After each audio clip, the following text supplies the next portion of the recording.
The crystalline walls of the Galactic Council chamber stretched upward into darkness, their surfaces reflecting starlight from 1,000 worlds.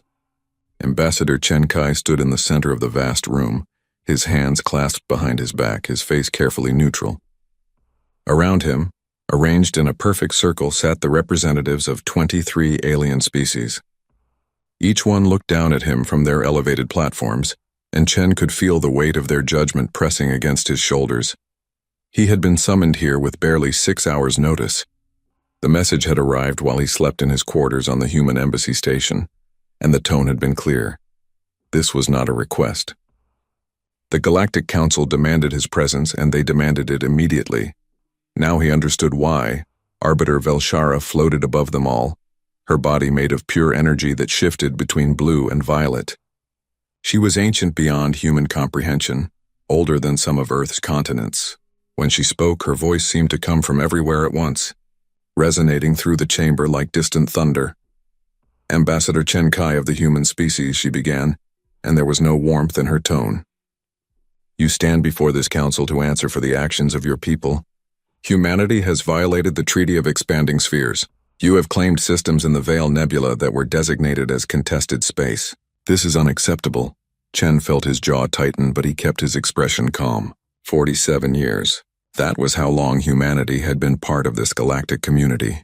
47 years since the first alien ship had arrived in Earth's solar system and changed everything. 47 years of trying to prove that humans belonged among the stars, that they deserved a seat at this table.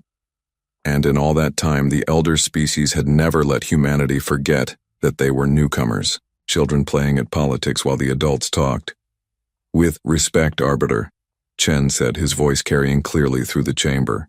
Humanity followed every protocol outlined in the treaty. We surveyed the systems in question. We filed the proper claims. We waited the required period for counterclaims. None were filed. The systems are legally ours. A sound like grinding stone filled the chamber. It came from War Master Kreltok of the Kronak hegemony. The massive alien stood nearly 3 meters tall, his 6 eyes glowing red in his armor-plated face. When he spoke, his translator made his words sound like crushed gravel. Legal? Kreltok rumbled.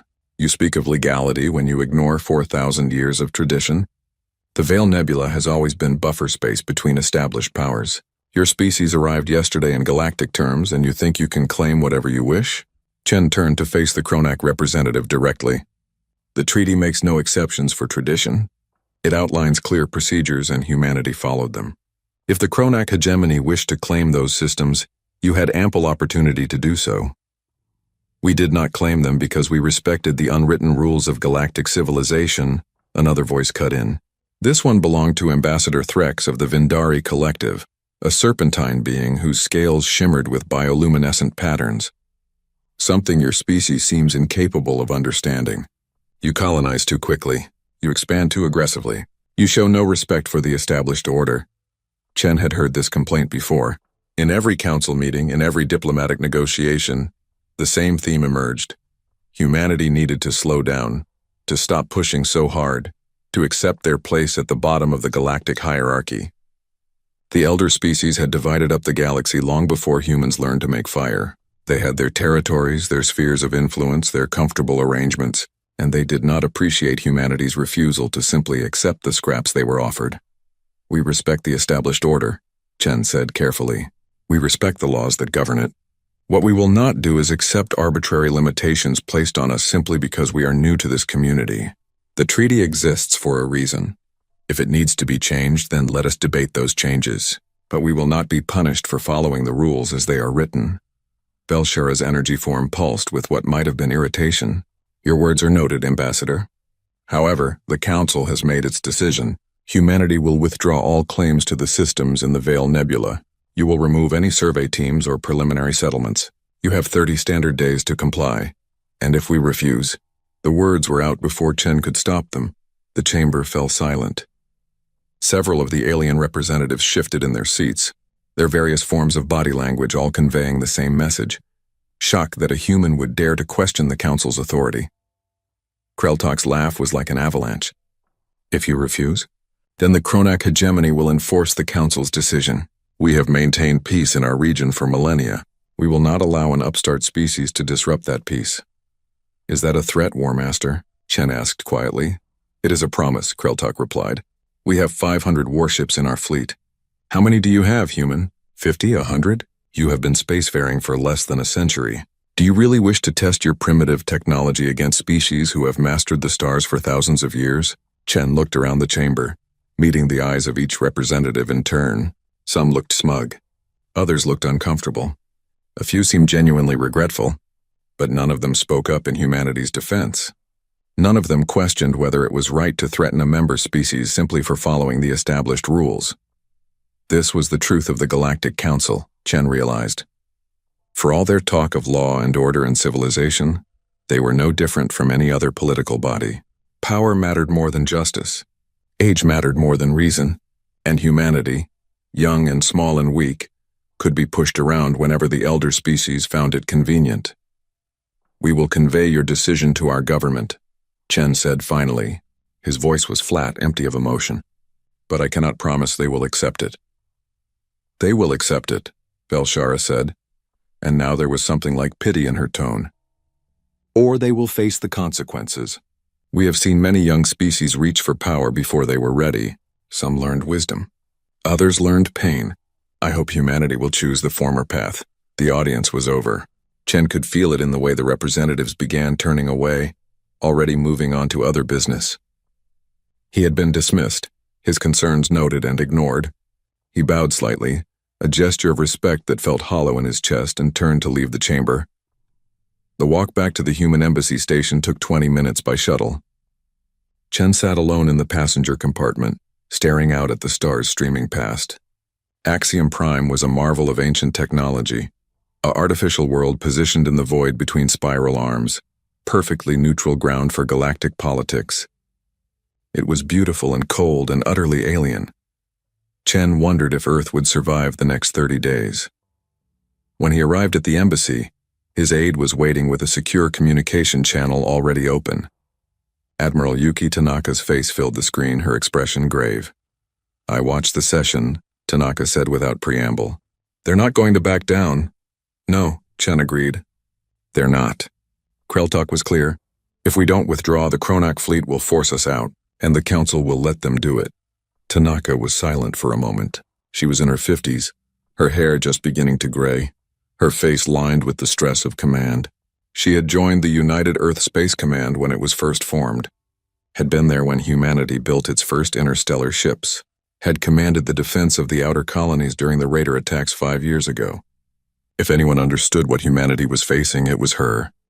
There's something you need to know, Tanaka said finally. Something I couldn't tell you before. Something we've kept secret from the entire galaxy for 6 years. Chen leaned forward. What is it? Project Penumbra, Tanaka said. We've been working on it since the first time the Council tried to limit human expansion. We knew this day would come eventually. We knew we would need something to level the playing field. What kind of something? Tanaka's expression shifted into something Chen couldn't quite read. Pride, fear? Perhaps both. Something that will change everything. I need you to come back to Earth, Ambassador. The Parliament is meeting an emergency session. They need to hear what happened at the Council. And they need to make a decision about what we do next. What decision? Chen asked, though part of him already knew the answer. Whether we back down, Tanaka said softly, or whether we show the galaxy what humanity is truly capable of. Chen looked out the window again at the distant stars. Somewhere out there, 300 light-years away, was Earth, home. The world where 8 billion humans lived their lives, most of them blissfully unaware of the politics and power plays happening in the galactic community. They trusted their leaders to keep them safe, to secure humanity's future among the stars. And Chen had just watched that future be threatened by species who saw humans as nothing more than inconvenient children. I'll take the next transport, he said. I'll be there in 4 days. Good, Tanaka replied. Because, Ambassador, what I'm about to show you will either save humanity or doom us all. And we're running out of time to decide which. The communication ended, leaving Chen alone with his thoughts. He had served as Earth's ambassador to the Galactic Council for 8 years. He had negotiated treaties, resolved disputes, built relationships with dozens of alien species. He had believed, truly believed, that humanity could find its place in this community through diplomacy and patience and respect for the rules. Now he wondered if he had been naive. The galaxy was not kind to the weak. The elder species had not maintained their power for thousands of years through fairness and justice. They had done it through strength, through the willingness to use force when their interests were threatened. And they expected younger species to simply accept their dominance, to bow and scrape and be grateful for whatever scraps they were offered. But humanity had never been good at bowing. Chen pulled up a star chart on his terminal, zooming in on the Veil Nebula. 12 systems claimed by humanity, dozens of worlds suitable for colonization, resources enough to support billions of people. And the Council wanted them to just walk away, to abandon their legal claims because the Kronak hegemony found it inconvenient. 30 days, he thought. 30 days to decide humanity's future. He hoped Tanaka's secret project was everything she implied it was. Because if it wasn't, if humanity backed down now, they would never be taken seriously again. They would spend the next 1,000 years as junior members of the galactic community, always asking permission, always accepting limits, always knowing their place. And if there was one thing Chen had learned about humanity in his years of service, it was this. Humans would rather fight than accept chains. Even if the fight seemed impossible, even if the odds were overwhelming, even if it meant standing alone against the entire galaxy, the shuttle began its docking approach to the embassy station. Chen gathered his things and prepared to return to Earth. Whatever Project Penumbra was, whatever Tanaka had been hiding, he would see it soon enough, and then humanity would make its choice. 6 years earlier, Dr. Marcus Webb had been staring at his terminal screen for so long that his eyes burned. The numbers refused to make sense. The data from the Jupiter Research Station kept showing the same impossible readings over and over, and no amount of recalibration could explain them away. Run it again, he had told his team for the 15th time that day. His assistant, Dr. Sarah Chen, had looked at him with tired eyes. Marcus, we've run this simulation 20 times. The results don't change. Either our equipment is fundamentally broken or we're seeing something that shouldn't be possible. Webb had rubbed his face, feeling the stubble on his chin. He had not slept in 36 hours. Dark matter doesn't behave like this. It doesn't interact with normal matter except through gravity. That's the foundation of everything we know. But these readings show interaction. Chen had finished for him. Direct measurable interaction. Like dark matter is responding to our test fields. That had been the beginning. The moment when everything humanity thought they knew about the universe had shifted slightly to the left. Dark matter made up 85% of the universe's mass. It was everywhere, invisible and intangible, detected only by its gravitational effects on visible matter. Scientists had been studying it for centuries, trying to understand its nature, its properties, its role in the cosmos. But no one had ever made it respond before. Webb had spent the next 6 months running experiments, each one more carefully controlled than the last. And slowly, impossibly, a picture had emerged. Dark matter was not just passive mass floating through space. It had structure, patterns, something that almost looked like quantum states, and under very specific conditions, using equipment designed based on principles no one had thought to try before, it could be manipulated. Not easily, not safely, but it could be done. When Webb had brought his findings to the United Earth Space Command, Admiral Tanaka had stared at him for a full minute without speaking. Then she had said 6 words that changed everything. Can you weaponize it? Now 6 years later, the fruits of that question hung in the darkness beyond Neptune's orbit. Ambassador Chen Kai stood in the observation deck of the military transport, looking out at what his security clearance had finally allowed him to see. The shipyard-designated Erebus stretched across 100 kilometers of space, hidden in the Kuiper Belt where no alien sensors would think to look. And docked in its massive berths were 12 ships unlike anything humanity had ever built.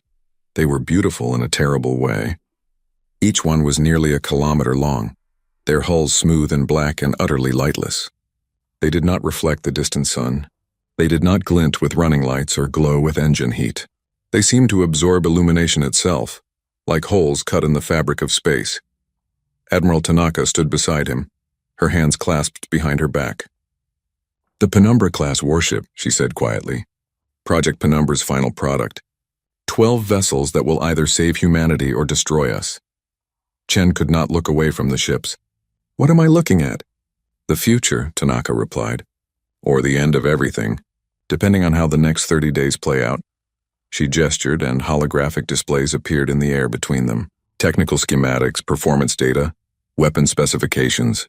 Chen tried to follow along, but the technology was so far beyond his understanding that he could only grasp pieces of it. We started with Dr. Webb's discovery that dark matter could be manipulated, Tanaka explained. It took 4 years to develop the equipment to do it reliably. Another year to miniaturize it enough to fit on a ship. And a final year to build these 12 vessels and train their crews. Manipulated how? Chen asked. Tanaka waved her hand and the display shifted to show a simulation.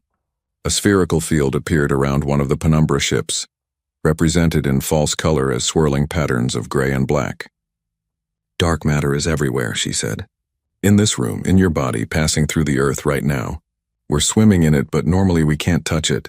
The Penumbra drives change that.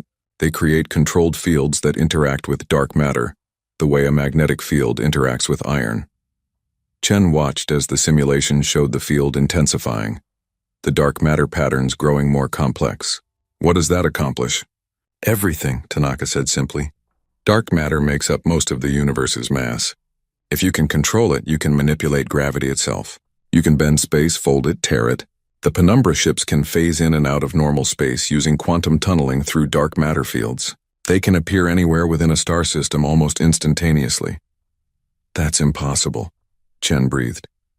It was, Tanaka agreed. Until it wasn't, but that's just the beginning. Come on, I want to show you something else. She led him through the shipyard's corridors past security checkpoints where armed guards verified their identities 3 times. The facility was more secure than Earth's planetary defense headquarters. Everything about Project Penumbra had been kept secret, hidden not just from the alien species but from most of humanity's own government.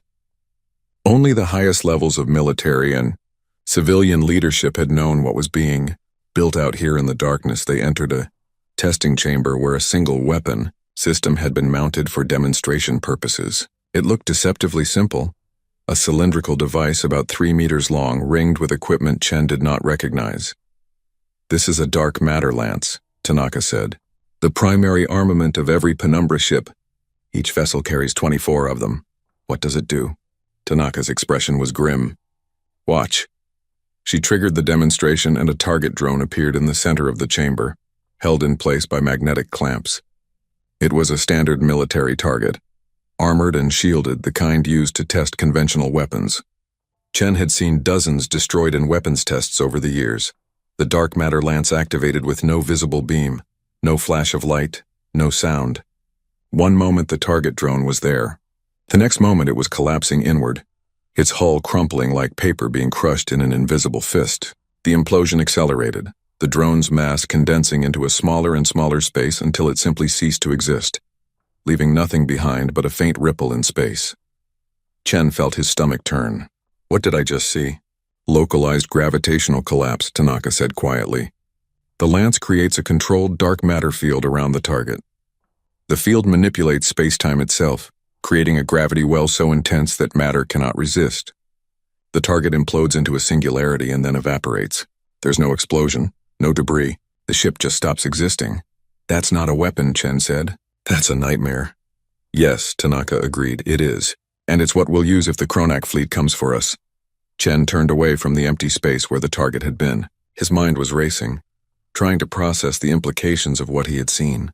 How many people know about this? Fewer than 100, Tanaka said. The research teams, the construction crews, the command staff, and now you. We couldn't risk the information leaking. If the Galactic Council knew we had developed this technology, they would have moved against us immediately. Every elder species would unite to destroy us before we became a threat. And now? Now we're out of time, Tanaka said. The Council's ultimatum gives us 30 days. We either back down and accept their authority forever, or we show them what we've built and hope it's enough to make them reconsider. Chen thought about the Kronak Warmaster, about his casual threat of 500 warships. Can 12 ships really stand against their entire fleet? Come meet the crews, Tanaka said. Let them answer that question. The flagship of the Penumbra fleet was designated UESC Nightfall. Chen boarded her through an airlock that seemed to drink in the light around it, stepping into corridors that felt subtly wrong in ways he could not quite define. The gravity was normal. The air was breathable, but something about the ship made his skin crawl, like standing too close to a black hole, knowing that just beyond an invisible threshold, the universe's rules stopped applying. Captain Sarah Okonkwo met them in the briefing room. She was in her late 30s with close-cropped hair and eyes that had seen too much. When she shook Chen's hand, her grip was firm and warm, a reminder that she was human despite the alien technology she commanded. "Ambassador," she said, "the Admiral says you need to understand what we do here." "I've seen the weapons," Chen replied. "I've seen the simulations, but I don't understand what it's like to actually fly these ships." Okonkwo exchanged a glance with Tanaka, then nodded slowly. "Come with me." She led him to the ship's command center, where a dozen crew members sat at stations that looked organic rather than mechanical. The interfaces were strange, pulsing with dark energy, covered in symbols that seemed to shift when Chen tried to focus on them. And at the center of it all was the pilot's chair, surrounded by a sphere of equipment that looked more like a medical device than flight controls. "Piloting a penumbra ship isn't like flying a normal vessel," Okonkwo said. "The dark matter interface connects directly to the pilot's neural system. They don't just control the ship. They become part of it, feeling the dark matter fields like extensions of their own body." "That sounds dangerous," Chen said. "It is," Okonkwo replied flatly. "The human brain wasn't designed to process that much information. During our test flights, we've had pilots seize from neural overload. Others suffered permanent brain damage. One died when his heart stopped from the feedback." Chen felt cold. "And you still volunteer for this?" "Someone has to," Okonkwo said simply. "If humanity backs down now, if we accept the Council's authority without question, we'll never be free of them. We'll spend the next 1,000 years as junior members, always asking permission, always accepting limits. My grandfather fought in the resource wars on Earth. He used to tell me that freedom isn't given, it's taken, and it always costs blood." "But at what price?" Chen asked. "If using these ships kills your crews, if the technology tears you apart, is it worth it?" Okonkwo was quiet for a long moment. "Every person on these 12 ships knows the risks. We accept them. Because the alternative is worse. The alternative is giving up, letting the elder species dictate humanity's future, accepting that we'll never be their equals because we're too young, too primitive, too insignificant. I'd rather die fighting than live on my knees." Chen looked around the command center at the other crew members. They were young, most of them in their 20s and 30s. They had volunteered for this knowing they might not survive. Some of them were already showing signs of strain, tremors in their hands, dark circles under their eyes. The price of wielding dark matter weapons was written on their faces. "How long before the ships are ready for combat?" he asked. "They're ready now," Tanaka said. "They've been ready for 3 months. We're just waiting for the order to deploy them." "And the Parliament?" "Meets tomorrow," Tanaka said. "They'll hear your report from the Council. They'll see the evidence of the Kronak threat, and then they'll decide whether humanity stands and fights or bows and retreats." Chen thought about the crystalline chamber on Axiom Prime, about Velshara's condescending pity and Kreltalk's brutal arrogance. He thought about 47 years of humanity being treated like children, dismissed and constrained and threatened whenever they showed too much ambition. And he thought about Captain Okonkwo and her crew, willing to sacrifice their lives and their minds for humanity's future. "What do you think they'll decide?" he asked.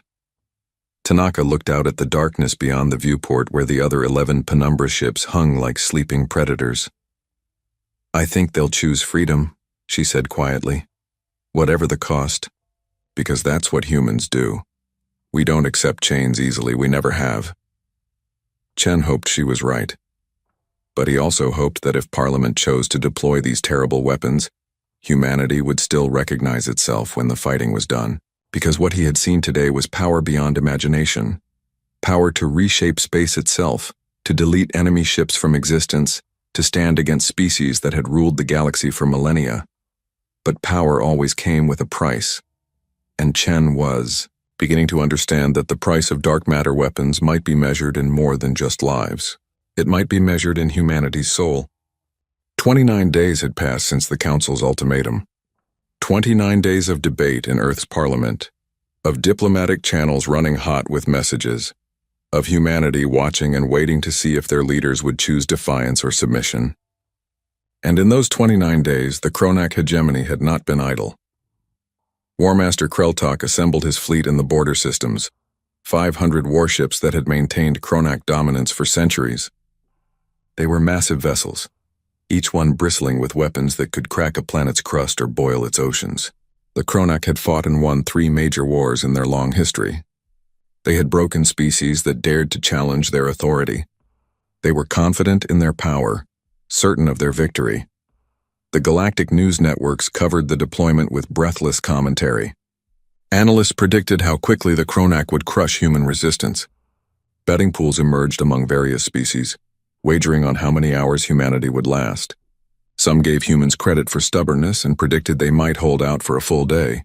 Others thought the fighting would be over in minutes. No one gave humanity a real chance of survival. Ambassador Chen Kai watched the news coverage from his quarters on Axiom Prime, feeling sick. He had returned to the Council station for what everyone assumed would be humanity's formal surrender. His aides had packed his belongings, preparing for a long journey home to Earth. The human embassy would be closed, humanity's seat on the Council revoked. That was the price of defiance everyone expected humanity to pay. They had no idea what was actually coming. The Council reconvened on the 30th day, filling the crystalline chamber with representatives from 24 species. The mood was somber, almost regretful. Several ambassadors offered Chen sympathetic looks as he took his position in the center of the room. They thought they were witnessing the end of humanity's brief moment on the galactic stage. Arbiter Velshara's energy form pulsed with what might have been disappointment. Ambassador Chen Kai, the deadline has expired. Has your government reached a decision regarding the Council's directive? Chen felt his heart pounding in his chest. This was the moment. Everything depended on what happened in the next few minutes. He had been given his instructions directly from the Prime Minister herself, delivered in a secure message just hours ago. 3 words that would change everything. Show them everything. The United Earth government has reached a decision, Chen said, his voice steady despite his racing pulse. We will not withdraw our claims to the Veil Nebula systems. Those claims were filed legally under the Treaty of Expanding Spheres, and we will not surrender them under threat of force. The chamber erupted in noise. Representatives shouted in a dozen different languages, their translators struggling to keep up. War Master Kreltok's roar of rage echoed off the crystalline walls. Only Velshara remained silent, her energy form flickering with what might have been sadness. Silence. The Arbiter commanded, and the chamber fell quiet. Ambassador Chen Kai, you understand what this means? The Kronak fleet will enforce the Council's decision. Your colonies in the Veil Nebula will be removed by force. Human ships will be destroyed. Are you truly willing to accept this outcome? No, Chen said simply. We are not. He pulled out a small device from his pocket and held it up. Before this council takes any action, I request permission to present evidence that is relevant to your deliberations. A recording of recent events in human space. Kreltok's laugh was like grinding stone. What could you possibly show us that would matter? Your primitive ships? Your tiny colonies? We have seen them all before. You haven't seen this, Chen said quietly. I promise you that. Velshara studied him for a long moment, her ancient eyes reading something in his expression. Very well, she said finally. Present your evidence. Chen activated the device and a holographic projection filled the center of the chamber. The recording had been made 3 weeks ago, classified at the highest levels of human government until this very moment. Now the entire Galactic Council would see what humanity had kept hidden for 6 years. The scene showed space near Saturn, the ringed giant planet dominating the background. A small convoy of human ships moved through the system, carrying supplies to the outer colonies. They were civilian vessels, lightly armed, not prepared for combat. In the simulation, they represented easy prey. Then the ambush came. 50 Kronak warships dropped out of faster-than-light travel, surrounding the convoy. They were not real, of course. This was a simulation based on Kronak tactical doctrine. created to test humanity's new weapons. But the Council did not know that. They saw what appeared to be a Kronak attack on human ships in humanity's own territory. The Kronak vessels opened fire, their weapons tearing into the convoy's shields. The human ships scattered, trying to flee, but there was nowhere to run. In seconds, 3 of the convoy ships were destroyed. 2 more were crippled, venting atmosphere and spinning out of control. The remaining ships broadcast desperate distress calls, and then space itself tore open. The first Penumbra ship appeared without warning, phasing into existence as if reality had simply decided to create it. One moment there was empty space. The next moment there was a kilometer-long vessel of absolute darkness, its hull drinking in the light around it. The ship was followed by 2 others materializing from nowhere, their dark matter fields creating ripples in space-time that the recording equipment struggled to capture. The council chamber was utterly silent. Every representative leaned forward, their various forms of eyes fixed on the projection. No one had ever seen ships like this before. No one had imagined they were possible. The 3 Penumbra ships did not bother with threats or warnings. They simply opened fire. The dark matter lances activated, invisible to the naked eye but visible to the recording equipment's specialized sensors. And the Kronak ships began to die. The first target collapsed inward, its massive hull crumpling like paper in a crushing fist. The implosion accelerated impossibly fast. The ship's kilometer of armored metal condensing into a point smaller than a human fist, before winking out of existence. No explosion, no debris. Just empty space where a warship had been. The second ship died the same way. Then the third, then 5 at once. As all 3 Penumbra vessels fired simultaneously, the Kronak simulation force tried to fight back. Their weapons struck the Penumbra ships with enough power to vaporize mountains. Energy beams that could melt through battle armor struck the dark matter shields and simply passed through, phasing into empty space without touching the ships inside. Missiles exploded harmlessly as the Penumbra vessels shifted slightly out of normal space-time, existing in a state where conventional weapons could not reach them. And all the while, the dark matter lances kept firing. The battle lasted 47 seconds from the moment the Penumbra ships appeared, until the last Kronak vessel imploded into nothingness. 50 warships, each one a masterwork of alien engineering, ceased to exist as if they had never been. The recording showed empty space, the rescued convoy, and 3 dark ships that seemed to have been carved from the void itself. Then the projection ended, leaving the council chamber in absolute silence. Chen let the moment stretch, watching the representatives process what they had seen. Some looked confused, unable to accept what their eyes had shown them. Others looked terrified, their species' various forms of body language all conveying the same primal fear.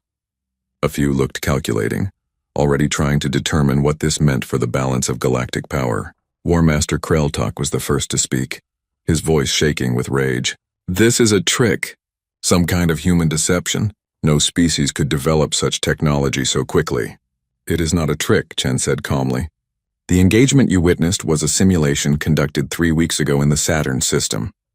We used drone ships programmed with Kronak tactical patterns to test our new weapons. As you can see, the test was successful."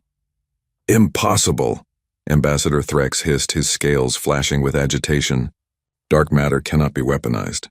Every species has tried. The physics do not allow it." "The physics do allow it," Chen replied. "We simply approached the problem differently than you did. While your species spent thousands of years assuming dark matter was inert, we spent 6 years proving otherwise." He looked around the chamber, meeting the eyes of every representative. Humanity has developed a fleet of 12 warships equipped with dark matter manipulation technology. These vessels can phase in and out of normal space. They can appear anywhere within a star system almost instantaneously. Their shields cannot be penetrated by conventional weapons, and their primary armament can eliminate enemy vessels by manipulating space-time itself. "You're threatening the Council," Belshara said softly.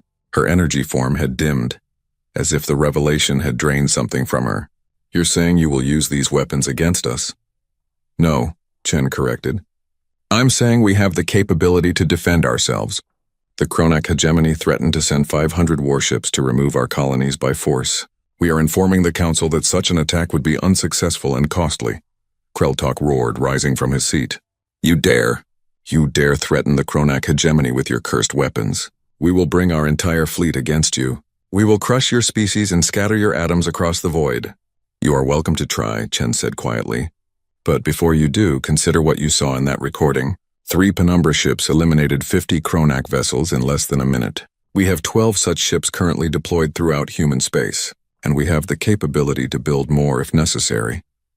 The mathematical reality of that statement settled over the chamber like a heavy blanket. If 3 ships could destroy 50 in under a minute, then 12 ships facing 500 would only need a few minutes to eliminate the entire Kronak fleet. The numbers were simple and brutal and undeniable. This is madness, Ambassador Threck said, his voice hollow. You've weaponized the fundamental structure of the universe. Do you understand what that means? Do you comprehend what you've done? We've done what was necessary, Chen replied. For 47 years, humanity has tried to follow the rules. We've respected the treaty. We've filed our claims properly. We've asked for nothing except the right to exist as equals in this community, and at every turn we've been treated like children, dismissed, constrained, threatened when we showed too much ambition. He gestured at the empty space where the hologram had been. This is humanity saying we will not be pushed around anymore. We will defend our legal rights under the treaty, we will protect our colonies, and we will not bow to threats from species who think age gives them the right to dominate everyone younger and weaker. Velshara floated down from her elevated position, coming closer to Chen than she had ever come before. Her energy form pulsed with complex emotions that Chen could not read. You have frightened the galaxy today, she said quietly.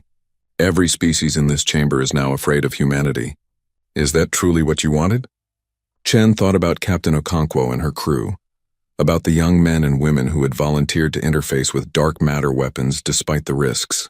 He thought about 47 years of humanity being treated as lesser, as children who needed to be controlled and limited for their own good.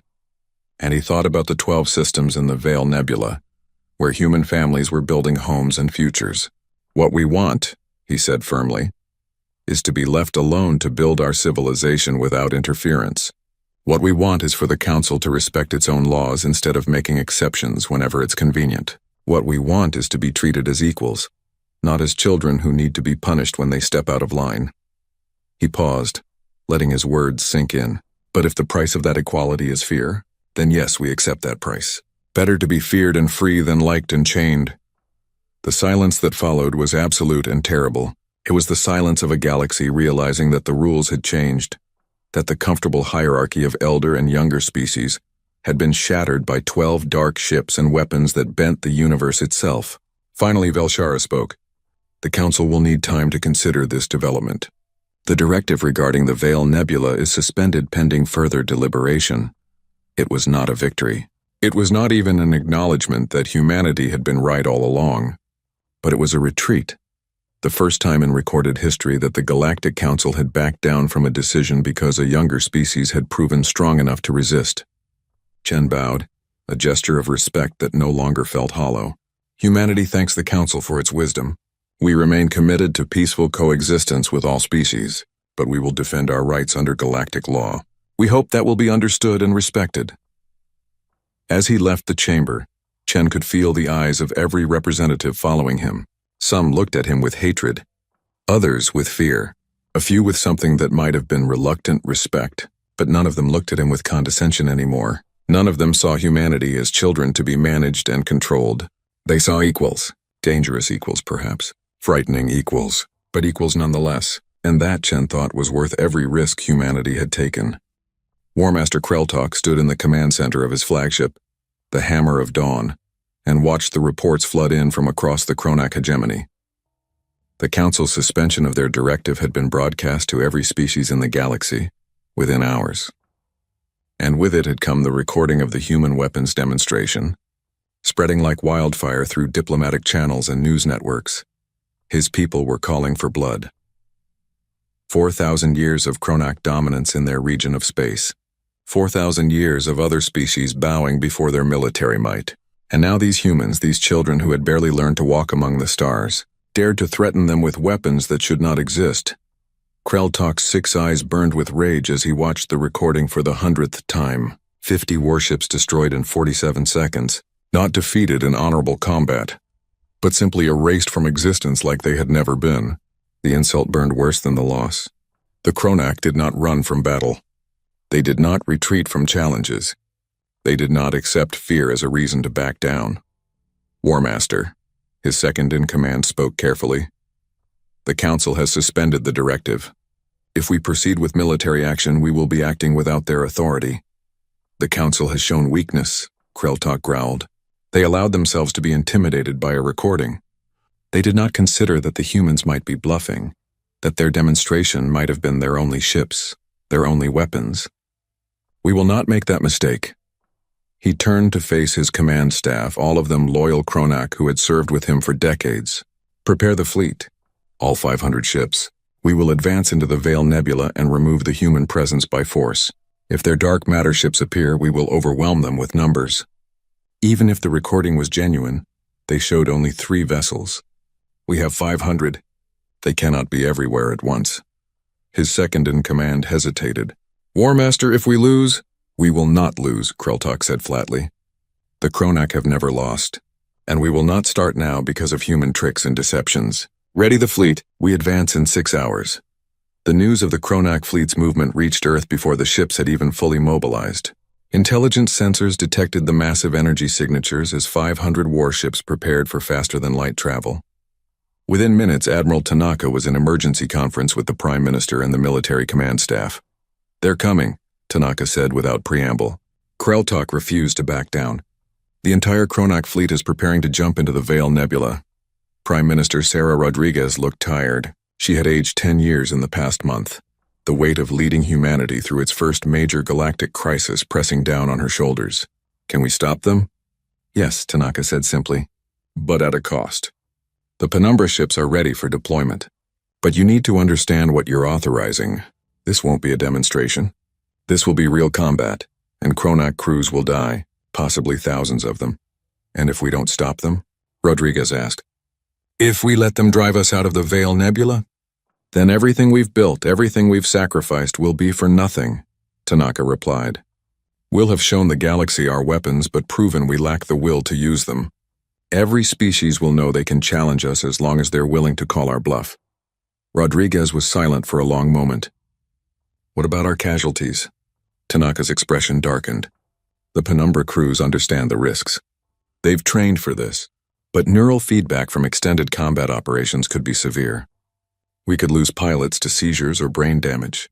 Some might not survive the engagement. How many? Best estimate? 40 to 60 casualties across 12 ships.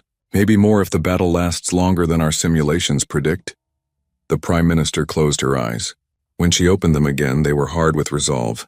Do it. Deploy the fleet. Show the Kronak that humanity doesn't make threats we're not willing to back up. Captain Sarah Okonkwo received her deployment orders while the Nightfall was in orbit around Jupiter, conducting final system checks. She read the message twice, making sure she understood what was being asked of her crew. Then she activated the ship-wide communication channel. All hands, this is the captain. We have received authorization for combat deployment. The Kronak fleet is advancing into the Veil Nebula with hostile intent. We are ordered to intercept and neutralize the threat using all necessary force. This is not a drill. This is not a simulation. Battle stations. May whatever gods you believe in watch over us all. Around her, the crew moved to their positions with practiced efficiency. They had trained for this moment for months, running through scenarios until they could operate their stations in their sleep. But training was one thing. Actual combat was something else entirely. Lieutenant James Park took his place in the pilot's chair, the neural interface equipment descending around him like a mechanical spider. He was young, barely 25, one of the most naturally gifted dark matter interface operators humanity had ever found. He could feel the dark matter fields like extensions of his own nervous system, manipulating them with an intuition that defied analysis. He was also terrified. Neural link establishing, the medical officer reported. Heart rate elevated but within acceptable parameters. Brainwave patterns nominal. Park felt the interface connect and suddenly the ship was part of him. He could feel the dark matter field surrounding the Nightfall, could sense the quantum states of 1,000,000 particles flowing through and around the hull. It was beautiful and terrible and overwhelming, like touching infinity with human fingers never meant to grasp such power. I have the ship, he said, his voice steady despite the fear. All systems responding. Jump coordinates locked, the navigation officer reported. Veil Nebula. Coordinates matching predicted Kronak fleet position. Okonkwo took a deep breath. All Penumbra vessels, this is nightfall. We jump on my mark. Remember your training. Trust your crews. And if you have to choose between taking a risk or protecting your people, protect your people. Humanity needs us to win this battle, but we need to survive it too. She paused, looking around at her crew. They were so young, all of them. Young and brave and about to face horror beyond imagination. Jump in 3, 2, 1, mark. The 12 Penumbra ships phased out of normal space simultaneously, sliding through dark matter fields in a way that conventional physics said was impossible. For a fraction of a second, they existed nowhere and everywhere. Quantum probability waves spread across light years. Then they phased back into reality in the heart of the Veil Nebula, surrounded by the Kronak fleet. War Master Kreltok watched his tactical display and felt something he had not experienced in decades. Doubt. The human ships had appeared out of nowhere, just like the recording had shown. One moment his sensors showed empty space. The next moment they showed 12 contacts that seemed to drink in sensor radiation, making them appear like holes in his display. "All ships combat formation," he roared. "Surround them! Concentrate fire! They cannot phase in and out forever. Eventually they will have to stand and fight." The Kronak fleet moved with practiced precision. 500 warships forming a sphere around the 12 human vessels. Weapons locked on. Fire control solutions calculated. In seconds, enough firepower to glass a planet would be unleashed on the Penumbra ships. But the human ships moved first. Lieutenant Park felt the battle unfold through the neural interface, processing information faster than conscious thought could manage. He could sense the Kronak ships, their mass creating gravitational signatures in the dark matter fields. He could feel the weapons charging, preparing to fire. And he could manipulate the quantum states that governed the Nightfall's position in spacetime. He phased the ship out of normal space just as the Kronak fired. Energy beams and missiles passed through the space where the Nightfall had been, striking nothing but empty void. And while the Kronak weapons discharged harmlessly, the dark matter lances fired. 5 Kronak ships collapsed inward simultaneously, their hulls crumpling under gravitational forces that should not exist in normal space. The implosions were perfect, symmetrical, almost beautiful in their terrible efficiency. Where 5 warships had been, now there was only empty space. Phase shift. Phase shift. Kreltok screamed as his tactical display lit up with losses. His ships were dying and his weapons could not touch the enemy. The human vessels appeared for seconds at a time, long enough to fire their cursed weapons, then vanished again before return fire could be coordinated. It was not a battle. It was a massacre. Aboard the Nightfall, Park felt the neural strain building. Each phase shift required him to manipulate dark matter fields on a quantum level, forcing his brain to process information that human minds were never designed to handle. His head throbbed with building pressure. His vision blurred. But he kept phasing, kept moving the ship because his crew depended on him and humanity depended on his crew. 27 enemy ships destroyed, the tactical officer reported. Her voice was strained but steady. Enemy formation is breaking apart. They're trying to scatter. Don't let them, Okonkwo ordered. They came here to destroy our colonies. They came here to teach humanity a lesson about knowing our place. Let's teach them one instead. The 12 Penumbra ships spread out across the battlefield, each one phasing in and out of normal space in unpredictable patterns. The Kronak tried everything. They tried overwhelming individual ships with concentrated fire. They tried predicting phase patterns and firing ahead of where the human ships would appear. They tried ramming attacks, hoping that even dark matter shields could not withstand direct collision with a kilometer of armored warship. Nothing worked. The dark matter lances kept firing, and the Kronak fleet kept dying.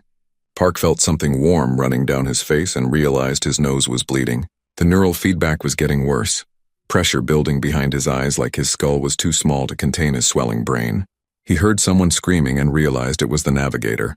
Her neural interface overloading as she tried to maintain quantum coordinate calculations for the constant phase shifts. "Medical emergency at navigation station," someone shouted. "Keep firing," Okonkwo commanded. "We stop when they surrender or when there's nothing left to fire at."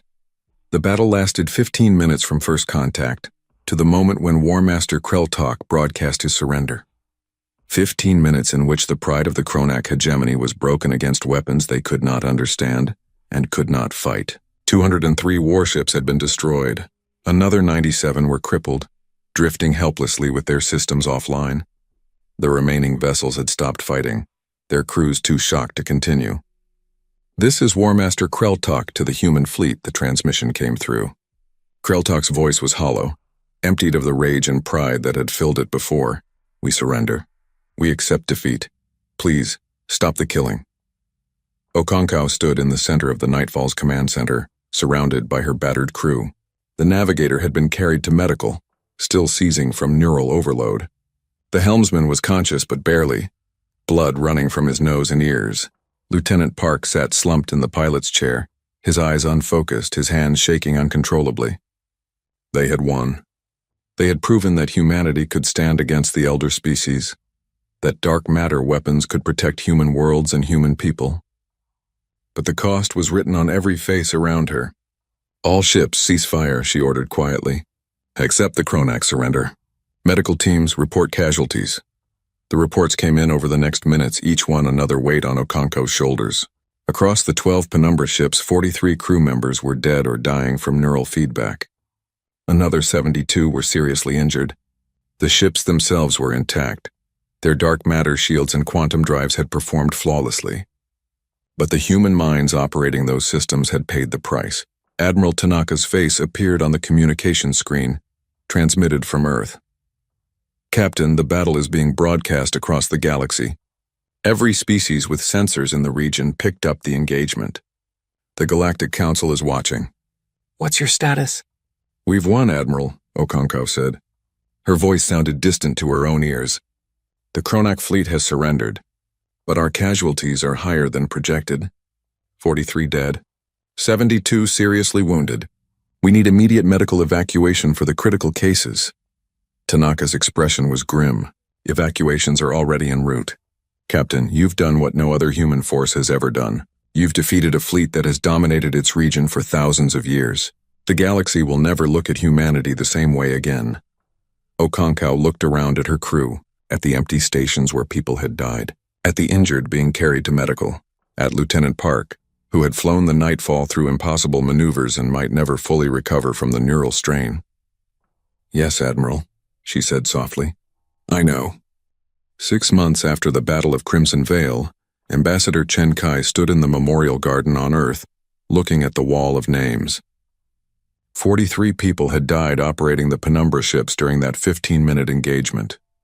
Their names were carved in black stone, along with the names of another 104 who had died in the years before, testing and developing the dark matter technology that had saved humanity. The garden was quiet, peaceful, filled with flowers from every human colony. People came here to remember, to honor, to grieve. Chen came here to think about the price they had all paid for humanity's place among the stars.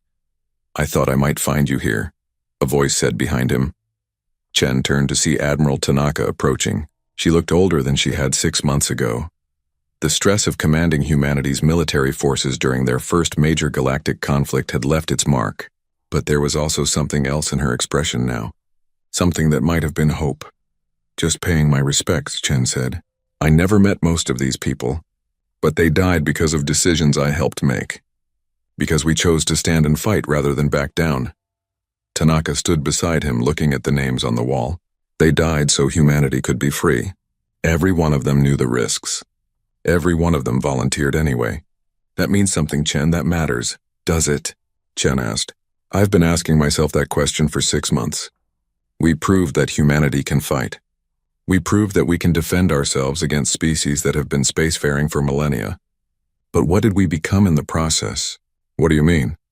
Chen gestured at the wall of names. "We built weapons that manipulate the fundamental structure of the universe. Weapons that kill by collapsing space-time itself. And we did it because we were afraid. Because we knew that without those weapons, the elder species would never respect us. But in building them and using them, did we lose something essential? Did we sacrifice our humanity for power?" Tanaka was quiet for a long moment. "I've thought about that too," she admitted. "Every night since the battle, I've looked at the casualty reports and asked myself if it was worth it. If the price we paid in lives and suffering was justified by what we gained. And I don't know," Tanaka said honestly. "I don't know if there's ever a clear answer to that question. But I know that if we hadn't developed those weapons, if we hadn't been willing to use them, humanity would be in a very different position right now." The Kronak would have driven us out of the Veil Nebula. The Council would have learned they could threaten us into submission. And every human colony, every human settlement, would be vulnerable to any species that decided we were inconvenient. She turned to face Chen directly. We didn't choose to be in this situation.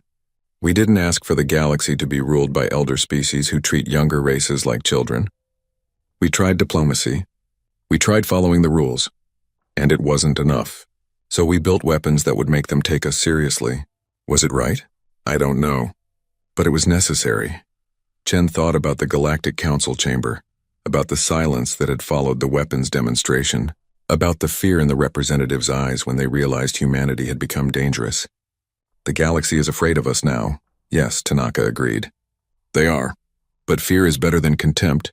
Fear means they'll think twice before threatening us. Fear means they'll respect our sovereignty. Fear is what keeps humanity safe, is it? Chen asked. Because I'm not sure anymore. I've spent the last 6 months watching how the galactic community has reacted to our victory. Some species have withdrawn their ambassadors. Others are building military alliances to counter the perceived human threat. The Andromedian Collective has proposed a treaty to ban dark matter weapons. There are whispers of species developing their own versions of our technology. We may have won the battle, but we've started something we might not be able to control. Tanaka nodded slowly. I know. I've read the intelligence reports. The galaxy is reorganizing around humanity's emergence as a major power. Some of that reorganization is hostile. Some of it is simply cautious. But you're right that we've changed the fundamental nature of galactic politics. And the casualties keep mounting, Chen said quietly. I visited the long-term medical facility last week. The place where they're treating the Penumbra crew members who suffered permanent neurological damage. Lieutenant James Park is there, the pilot of the Nightfall. He's 25 years old and he'll spend the rest of his life struggling with seizures and memory loss because his brain couldn't handle the dark matter interface. I know, Tanaka said softly. I visit that facility every month. I talk to the families, to the injured crew members. I make sure they know that their sacrifice is remembered, that humanity honors what they gave. But is it enough? Chen pressed. Can we justify what we did to those people? Can we justify the weapons we've created? Before Tanaka could answer, Chen's communication device chimed. He glanced at it and saw a priority message from the council station. I need to take this, he said. The holographic display showed Arbiter Velshara's energy form. She looked different than Chen remembered. Less certain, more tentative. Ambassador Chen Kai, I apologize for the interruption, but the council has completed its deliberations regarding the events of the past 6 months. We would like to extend an invitation for formal discussions. What kind of discussions? Chen asked carefully. A partnership, Velshara said. The council recognizes that humanity has achieved a significant technological breakthrough with dark matter manipulation. We also recognize that this technology is dangerous, unstable, and causes significant harm to the humans who operate it. We would like to propose a collaborative effort to help humanity refine and stabilize the technology. Chen exchanged a glance with Tanaka. In exchange for what? In exchange for joint oversight of dark matter weaponization, Velshara replied. The Council fears not unreasonably that dark matter weapons could proliferate across the galaxy if left unchecked. We have seen what happened when the Kronak challenged you. If every species develops similar weapons, the result could be catastrophic. You want us to give you control over our technology? Chen said flatly. No, Velshara corrected. We want to work with you to ensure that dark matter manipulation is developed safely and used responsibly. The Council has never before offered such a partnership to a younger species. But the circumstances are unprecedented. You have achieved in decades what some of our elder species attempted for millennia. We would be fools to ignore that accomplishment. Chen thought about Lieutenant Park and the other injured crew members, about the 43 names carved into the memorial wall, about the terrible cost of the power humanity had grasped. We would need guarantees. Human sovereignty over our territory must remain absolute. Any technology sharing must be mutual, and the Penumbra fleet remains under sole human command. Those terms are acceptable, Velshara said immediately. The Council understands that trust must be rebuilt. We are willing to begin with limited cooperation and expand as that trust develops. After the communication ended, Chen stood in silence, processing what had just happened. The Galactic Council, which had threatened and dismissed humanity for 47 years, was now offering a partnership. They were acknowledging humanity as an equal, even if that acknowledgement came from fear rather than respect. "What do you think?" Tanaka asked. "I think," Chen said slowly, "that we should accept, not because we need their help, but because the alternative is worse. If we refuse, if we insist on developing this technology in isolation, every other species will see us as a threat. They'll build alliances against us. They'll develop their own dark matter weapons without the safety considerations we've tried to implement. The galaxy will become more dangerous, not less. And if we accept, then maybe we can prevent other species from making the same mistakes we did," Chen said. "Maybe we can help them develop dark matter manipulation without killing their crews in the process. Maybe we can turn this terrible weapon into something that actually makes the galaxy safer, rather than more dangerous." Tanaka looked skeptical. "You think the Council's motives are that altruistic?" "No," Chen admitted. "I think they're terrified and trying to gain some control over a situation that frightens them. But that doesn't mean we can't use this opportunity. We can accept their partnership while maintaining our independence. We can share knowledge while keeping our military advantage. And we can start building the kind of galaxy where younger species don't have to choose between submission and developing weapons of mass destruction." "That's optimistic," Tanaka said. "Maybe," Chen replied. "But I've spent 6 months thinking about the price we paid for power, and I've decided that if we don't use that power to make things better, if we just become another dominant force keeping other species in their place, then what was the point? Lieutenant Park and 43 others didn't die so humanity could become the next Kronak hegemony." 3 weeks later, Chen found himself back in the Galactic Council chamber. But this time something was different. The human seat had been moved from the lower level, where junior member species sat, to the elevated ring where the elder species had their positions. It was a small change in physical location, but a massive change in symbolic meaning.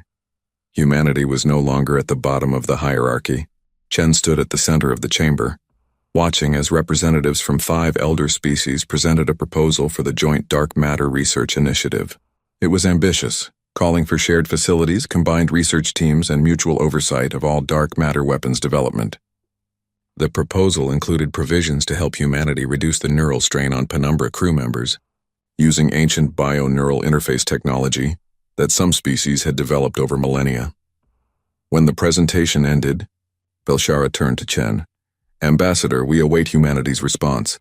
Chen had spent days preparing this speech, working with Earth's Parliament and military command to craft a response that protected humanity's interests while accepting the offered partnership. But now, standing in this chamber where he had been threatened and dismissed so many times before, he set aside his prepared remarks and spoke from the heart. 6 months ago, humanity stood in this chamber and showed you weapons that frightened you, he began. "We did it because we had no choice.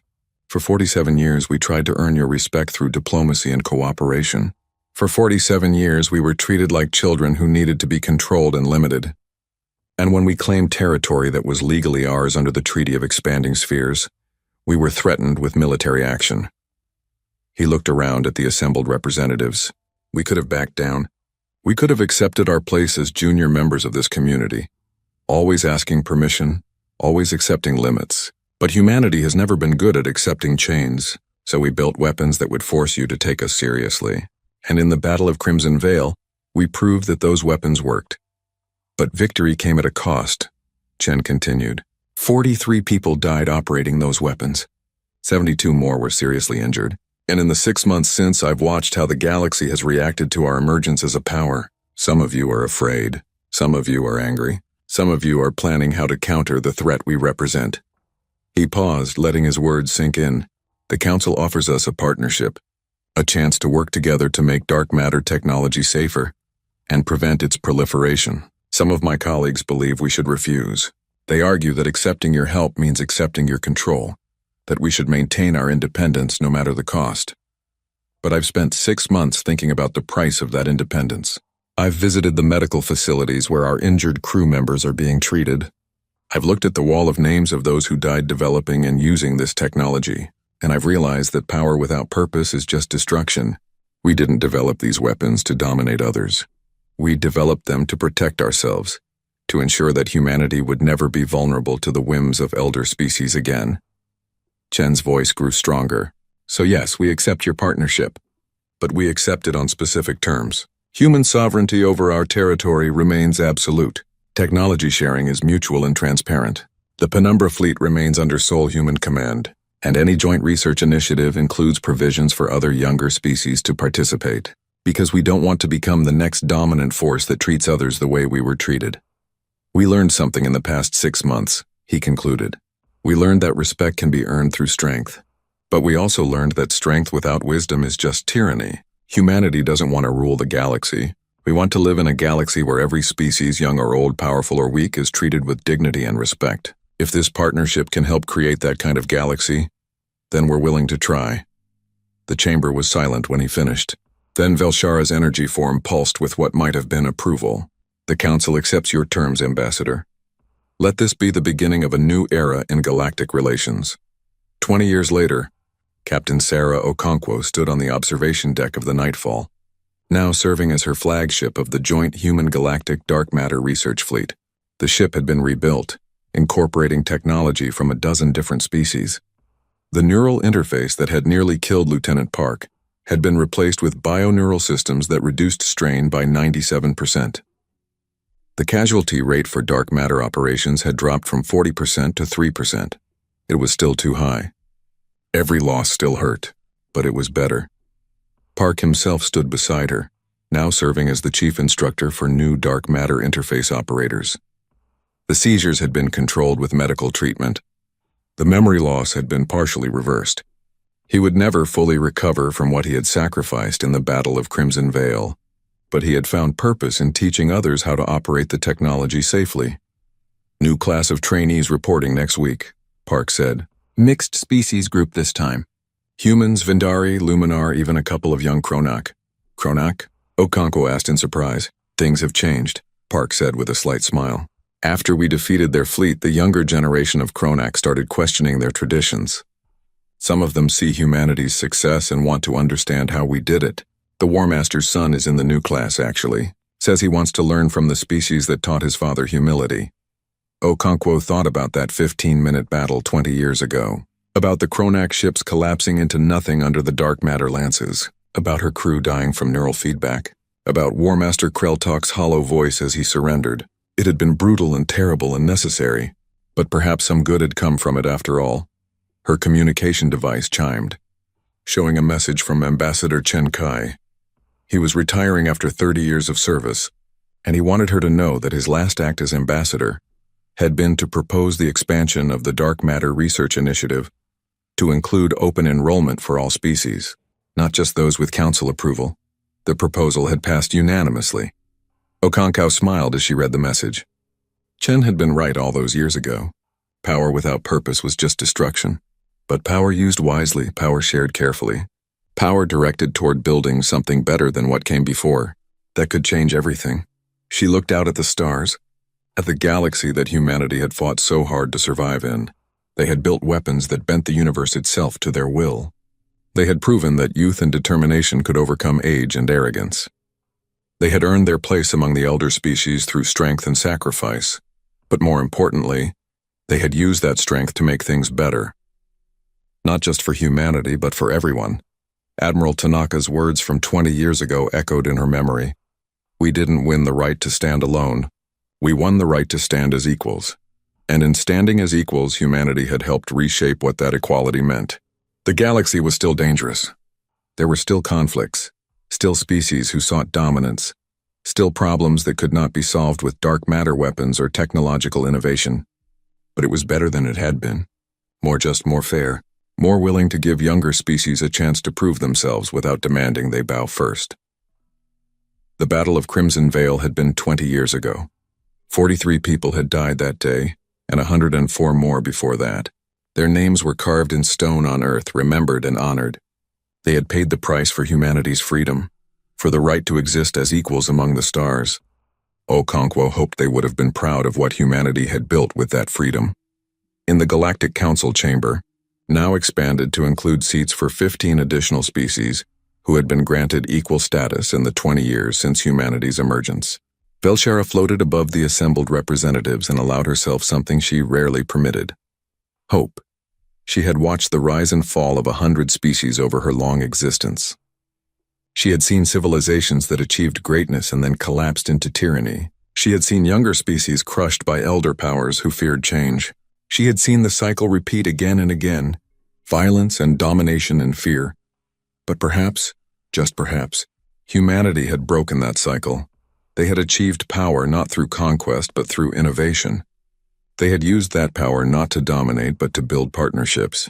They had suffered greatly in the process, had paid prices that would haunt their species for generations. But they had emerged from their trial with their values intact, their compassion strengthened rather than diminished by their ordeal. The age of the ancients was ending, Velshara thought. The old hierarchies, the old assumptions about which species deserved power and which deserved subordination, were crumbling. In their place, something new was being built. Something better. Perhaps it should end, she decided. Perhaps it was time. Back on Earth, in the memorial garden where the names of the fallen were carved in black stone, new flowers bloomed. They were brought by children too young to remember the Battle of Crimson Vale, planted by families who had never known the fear of the Kronak threat. The garden had become a place not just of mourning but of celebration. A reminder of what humanity had overcome and what they had chosen to become in the aftermath. Dr. Marcus Webb, now elderly and retired, visited the garden once a month. His discovery of dark matter manipulation had changed everything, had given humanity the power to stand against species that had ruled for millennia. But it had also cost lives, had created weapons that terrified the galaxy, had forced impossible choices on people too young to carry such burdens. He often wondered if he should have buried his findings, should have destroyed the research that led to the Penumbra ships, but then he would see human families on colony worlds in the Vale Nebula, living free lives under their own laws. He would read about joint research initiatives that included species from across the galaxy, working together instead of fighting for dominance. He would hear stories about young people from a dozen different species training together, learning together, building friendships that crossed the ancient divides, and he would think that maybe, just maybe, the cost had been worth paying. Lieutenant Park often joined him on these visits. They would walk together through the garden, two men who had given different pieces of themselves to humanity's future. Webb had given his brilliance, his discovery, his moral burden of creating weapons of unimaginable power. Park had given his health, his youth, his very mind to operating those weapons in humanity's darkest hour. "Do you regret it?" Webb asked during one of their walks. "What you sacrificed?" Park was quiet for a long time, looking at the names on the wall. Some of them had been his friends, people he had trained with, laughed with, died beside. "Every day," he said finally, "I regret the people we lost. I regret the pain we caused. I regret that we had to build weapons like that in the first place. But I don't regret standing up," Park said firmly. "I don't regret refusing to back down when the Kronak threatened us. I don't regret proving that humanity deserved respect. If we hadn't done what we did, where would we be now? Still bowing to the council, still accepting limits, still being treated like children who needed to be managed." He touched his temple, where the scars from the neural interface were still visible. "This is the price I paid for freedom. Not just my freedom, but freedom for every human born after me. Freedom to explore, to build, to dream, to reach for the stars without asking permission. Is that worth permanent brain damage and seizures I'll deal with for the rest of my life?" He smiled slightly. "Ask me on a good day and I'll say yes. Ask me when the seizures are bad and I'll say I don't know. But ask me if I'd make the same choice again, knowing everything I know now, and the answer is always yes." Webb nodded slowly. "I think about the weapons we built. The dark matter lances that can collapse ships into singularities. The quantum drives that can tear through space-time. We created things that should never exist. Things that bend the fundamental rules of the universe. And I wonder if we've opened a door that can never be closed." "Maybe we have," Park said. "But would leaving it closed have been better? The galaxy wasn't peaceful before we arrived. The elder species maintained their dominance through threat and intimidation. They had their own weapons, their own ways of crushing anyone who challenged them. We just leveled the playing field, did we?" Webb asked. "Or did we escalate things to a point where the next war, if it comes, will be even more destructive?" Park looked at the memorial wall, at all those names. "I don't know," he admitted. "Nobody knows. We made the best choices we could with the information we had. We tried to use our power responsibly. We shared our technology instead of hoarding it. We built partnerships instead of an empire. That has to count for something. In the Vale Nebula, the 12 systems humanity had fought to keep were thriving. Cities had been built on worlds that had been empty rock 20 years ago. Children played in parks under alien suns. Farmers grew earth crops in alien soil, adapting and evolving, creating something new that was neither purely human nor purely alien, but a blend of both. The colonists knew their history. They knew that people had died so they could build these homes. They knew that their parents' generation had faced extinction and had chosen to fight rather than submit. Every child learned about the Battle of Crimson Vale in school, learned about the 43 names and what their sacrifice had meant. And every year, on the anniversary of the battle, the colonies held memorial services. They lit candles in the darkness, one for each of the fallen. They told stories about what life had been like before, when humanity was weak and afraid and desperate for acceptance. And they told stories about what life was like now, when humanity stood as equals among the stars. The stories always ended the same way. They died so we could be free. We lived to honor their sacrifice. In the joint research facility orbiting a neutral world between human and Vindari space, scientists from 20 different species worked side by side. They were improving dark matter manipulation technology, making it safer, more efficient, more reliable. The neural feedback that had killed so many early operators was being reduced with each new generation of interface equipment. Some argued they should abandon dark matter weapons entirely, that the cost in lives and suffering was too high. But others pointed out that the weapons existed now, that knowledge could not be unlearned.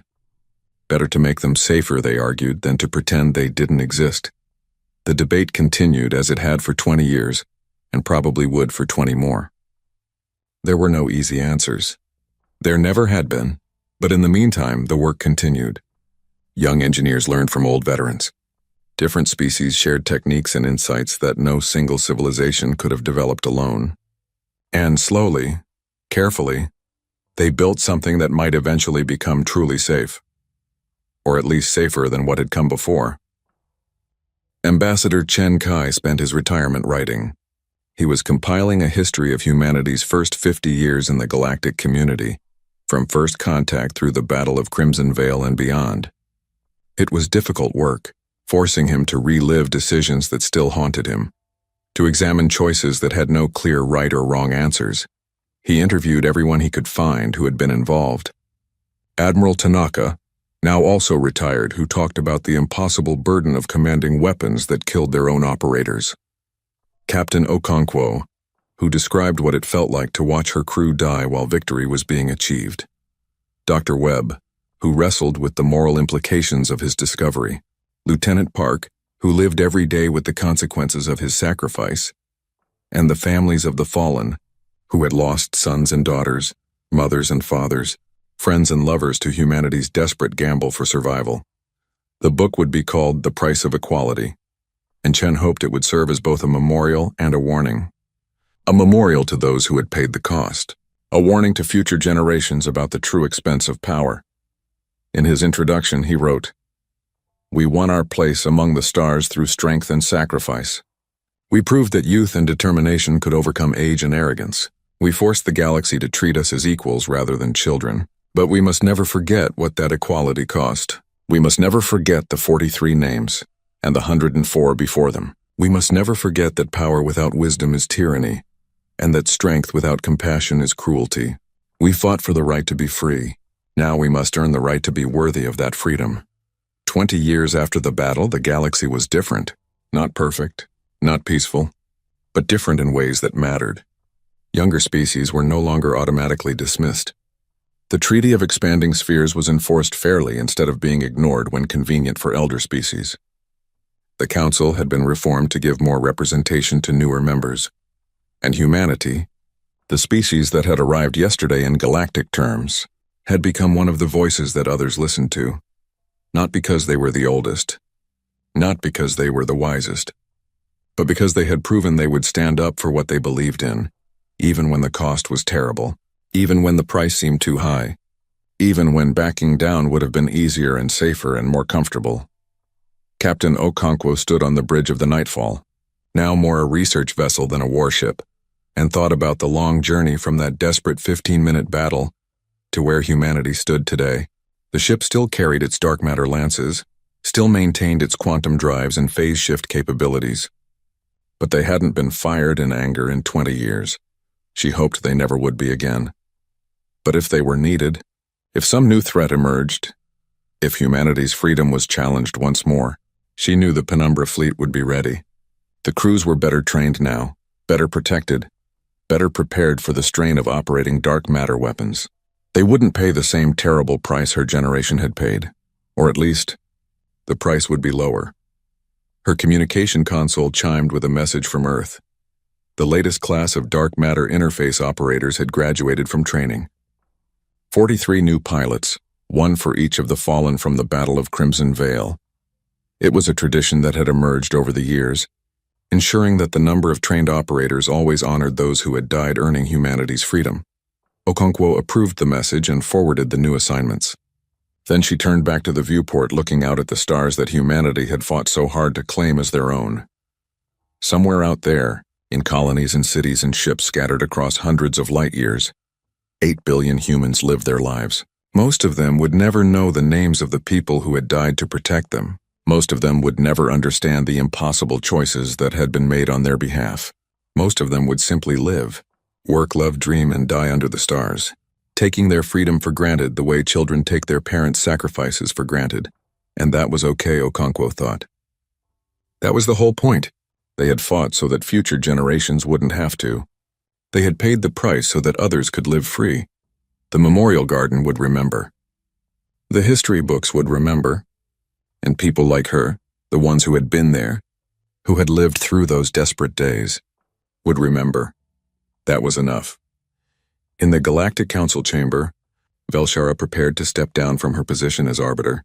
She had served for longer than some species had existed, had guided the Council through crisis after crisis, but her time was ending. The galaxy was changing, and it needed leadership that understood that change, that embraced it rather than feared it. Her replacement would be younger, only a few thousand years old instead of millions, young enough to remember what it felt like to be dismissed, to be told to wait your turn, to be treated as lesser simply because of age, young enough to understand why humanity had been willing to risk everything rather than accept that treatment. As Velshara floated above the council chamber for the last time, she looked at the representatives below, so many species, so many different forms of life, all trying to coexist in a galaxy that offered more than enough room for everyone, if they could just learn to share it.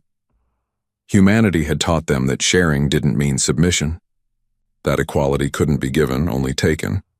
That respect was earned through action, not granted through permission. They were hard lessons, learned at a cost that still haunted everyone involved. But they were necessary lessons. The age of the ancients was over. A new age had begun. And though Velshara would not be there to see where it led, she allowed herself to hope that it would be better than what had come before. Because if nothing else, humanity had proven that even the youngest species could change the galaxy, if they were willing to pay the price, if they were brave, enough to stand when it would have been easier to kneel. If they remembered that power was a responsibility, not just a weapon. The future was uncertain. It always had been. But for the first time in Velshara's long existence, that uncertainty felt like possibility rather than threat, and that, she thought as she prepared to leave the council chamber for the final time, was humanity's greatest gift to the galaxy, not dark matter weapons or quantum drives or technology that bent the universe itself, but hope. Hope that things could be better. Hope that change was possible. Hope that tomorrow might be different from yesterday, if people were willing to fight for it. The Galactic Council fell silent that day 20 years ago. And when the silence ended, the galaxy had changed forever. For better or worse, for good or ill, for triumph or tragedy, humanity had made its mark on the stars, and the universe would never be the same.